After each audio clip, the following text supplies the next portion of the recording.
Bismillahirrahmanirrahim. Assalamualaikum warahmatullahi wabarakatuh.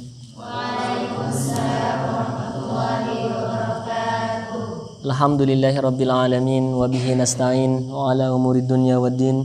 Tsumma shalatu wassalamu ala asyrafil anbiya'i wal mursalin sayyidina Muhammadin wa ala alihi washabihi ajmain. Amma ba'du. Alhamdulillah, di malam hari ini kita akan mulai kajian perdana kitab At-Tibyan fi Adabi Hamalatil Quran. Kitabnya seperti ini. Nah, kitab ini memuat seputar penjelasan tentang adab atau etika dalam mengemban Al-Quran. Jadi nanti di sini akan ada beberapa keterangan, baik di situ meliputi ayat-ayat Al-Quran kah ataupun dari hadis-hadis Nabi Shallallahu Alaihi Wasallam.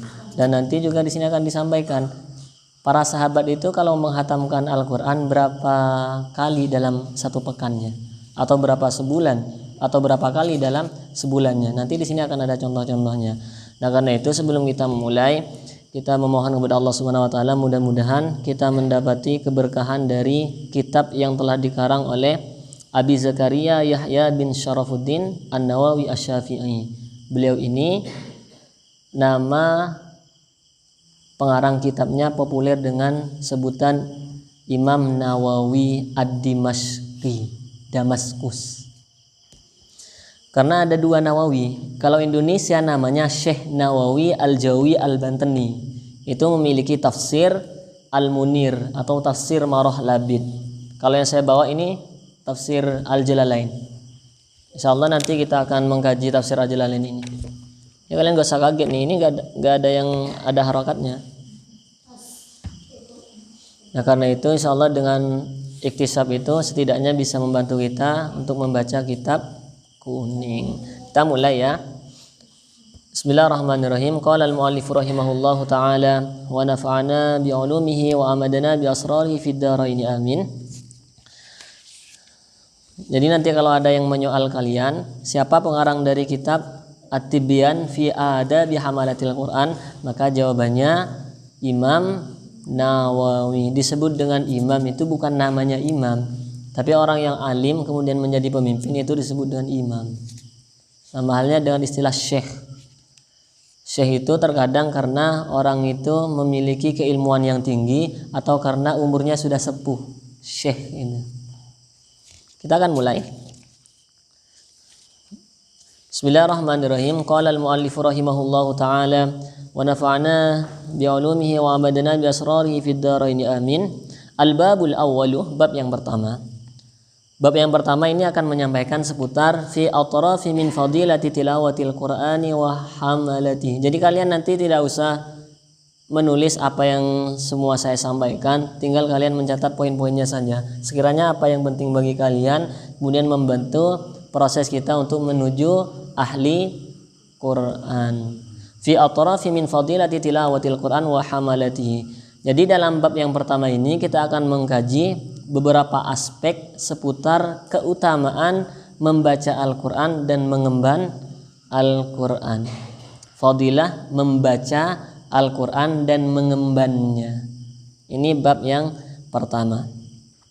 Di sini langsung terdapat firman Allah Subhanahu wa taala dalam Quran surah Fatir, ayat yang harusnya di sini ayat ke-29 sampai dengan ayat 30. Namun di kitab saya ini disebutkan ayat 13. Kalau di sini ayat 30. Saya dengan 31 ya. Coba saya cek dulu.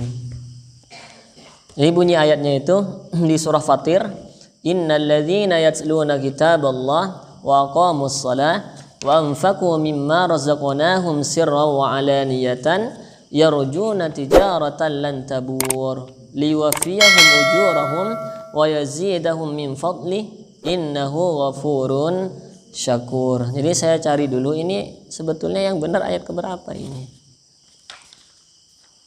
Surah 37 As-Saffat, surah 36 Yasin, surah ke-35 ayat 29. Jadi penting kitab ini kita pelajari karena ini saya kira merupakan kitab wajib bagi orang-orang yang menghafal Quran supaya tahu bagaimana etikanya. Ternyata di sini di ayat ke-20 ayat 30 dengan 31. Kalian bisa cantumkan pada ayat 30 sampai dengan 31 itu disampaikan innalladzina yatluna kitaballah, sesungguhnya orang-orang yang senantiasa membaca Al-Qur'an. Yang perlu kalian ketahui di sini, karena tidak ada yang bawa mushaf ya, biar langsung ngecek ke mushafnya, itu menggunakan yatluna. Innalladzina yatluna, bukan innalladzina yaqrauna. Nah, yatluna dengan yaqrauna itu arti secara mendasarnya sama-sama membaca. Cuman kalau nanti kalian mendapati yaqrauna atau qara'a yaqra'u, iqra itu hanya sekedar membaca tanpa kalian harus memahami, itu namanya iqra. Karena itu ketika Allah Subhanahu wa taala menurunkan firman-Nya, wahyunya kepada Nabi sallallahu alaihi wasallam yang pertama kali menggunakan utslu atau iqra. Iya, Quran surah 96 Al-Alaq itu ayat yang pertama. Iqra bismi rabbikal ladzi khalaq, bacalah. Kalau Allah Subhanahu wa taala menggunakan utslu seperti dalam Quran surah ke-29, surah Al-Ankabut itu ayat yang ke-45. Allah berfirman, "Utslu ma uhiya ilaika minal kitab." Jadi kalau nanti mendapati kata-kata tala yatslu tilawah itu bermakna baca, pahami dan amalkan. Karena itu di sini innalladzina, sesungguhnya orang-orang yang yatsluna, membaca, mengkaji dan mengamalkan kitaballahi, kitab Allah yaitu satu keywordnya. Yang kedua wa aqamus shalah, mendirikan salat. Yang harus digarisbawahi salatnya menggunakan as-shalah. Wa aqamus shalah, ada alnya. Kalau mendapati al, maka itu menandakan penunaian salat itu harus ditunaikan secara sempurna. Sehingga dalam ilmu nahwunya disebut dengan al-ma'rifah. Ma'rifah itu tertentu, spesifik. Atau ma'rifah itu kan kita kenal dengan sudah lumrahnya, sudah diketahui. Mengapa sholat di sini menggunakan al di depannya? Karena sholat itu harus ditunaikan dengan sempurna. Yang ketiga, satu, ia baca Quran, mengkaji dan mengamalkan. Yang kedua, dia mendirikan sholat. Yang ketiga, wa anfaqu mimma razaqnahum sirra wa alaniyah. Yang ketiga, ia gemar untuk menyisihkan hartanya di jalan Allah Subhanahu wa ta'ala. Contohnya seperti apa? Seperti uang kas kalian itu kan untuk kemakmuran program tahfidz, atau ada orang yang menyumbang ke masjid, atau ada yang menyantuni anak yatim, itu masuk dalam infak. Sirron wa alaniyatan, baik itu dilakukan dengan cara sembunyi-sembunyi, jadi dia ngasih infaknya itu nggak diumumkan. Ada sebagian orang yang ketika memberikan amplop itu ke masjid, dia ada yang nulis namanya sendiri, dari fulan, dimasukin ke kotak amal. Ada yang hanya memberikan nama dari hamba Allah. Nah, maka yang hamba Allah ini yang disebut dengan sir. Jadi sedekahnya atau infaknya itu dia sembunyi. Wa alaniyatan, ataupun yang terang-terangan, itu enggak apa-apa. Yarjuna tijaratan lan tabur. Maka sebetulnya mereka yang mengamalkan tiga tadi, baca Quran ya, mendalami Quran, mengamalkan, kemudian mendirikan salat dan berinfak baik secara sembunyi-sembunyi ataupun secara terang-terangan, maka sebetulnya mereka ini telah mengharapkan suatu perdagangan dengan Allah Subhanahu wa taala, dan ia tidak akan rugi. Mengapa disebut dengan perdagangan atau berniaga dengan Allah Subhanahu wa taala? Karena kita menyisihkan harta kita. Contoh misalkan secara fisik kurang nggak hartanya? Kurang kan? Namun sebetulnya itu merupakan salah satu cara kita untuk membuat harta itu menjadi lebih berkah. Ada orang yang dapatnya 1 juta, namun dia sehari habis. Ada yang dapatnya 1 hari 100.000, namun dia bisa 1 bulan. Inilah salah satu dari keberkahan. Kemudian liyuwafiyahum ujurahum wa yazidahum min fadlih innahu ghafurun syakur, agar Allah Subhanahu wa taala menyempurnakan pada pahala mereka dan menambah mereka dengan karunia Allah Subhanahu wa taala. Innahu ghafurun syakur, sesungguhnya Allah itu Maha Pengampun lagi Maha Syakur. Syakur itu berasal dari kata syakara. Syakara apa? Berterima kasih. Kalau kita berterima kasihnya itu sangat sampai melebihi batas itu, terima kasih banyak ya, apa? Syukran. Jadi berasal dari kata syakara. Itu ayatnya di surah 35 Fatir tadi, ayat 30 sampai dengan 31. Kemudian di sini ada hadisnya, warawaina an Utsman ibni Affan radhiyallahu anhu qala Rasulullah sallallahu alaihi wasallam, diriwayatkan dari Utsman bin Affan. Siapa Utsman bin Affan? Ada yang kenal Utsman bin Affan? Kenal Utsman bin Affan? Ada yang kenal? Oh baik. Ya lumayan lah. Saya khawatirnya kalian kenal. Kalau kenal kan curiga, jangan-jangan kalian umat-umat Nabi terdahulu. Nah, iya, udah manusia purba. Nabi Muhammad SAW ini memiliki mertua namanya Utsman bin Affan. Siapa anaknya Utsman bin Affan? Ada yang tahu? Utsman bin Affan ini memiliki seorang putri yang kemudian dinikahkan dengan Rasulullah Sallallahu Alaihi Wasallam. Siapa nama anaknya? Aisyah, Khadijah. Siapa nama anaknya? Siapa? Ada yang ingat? Kalau Sayyidina Umar punya anak namanya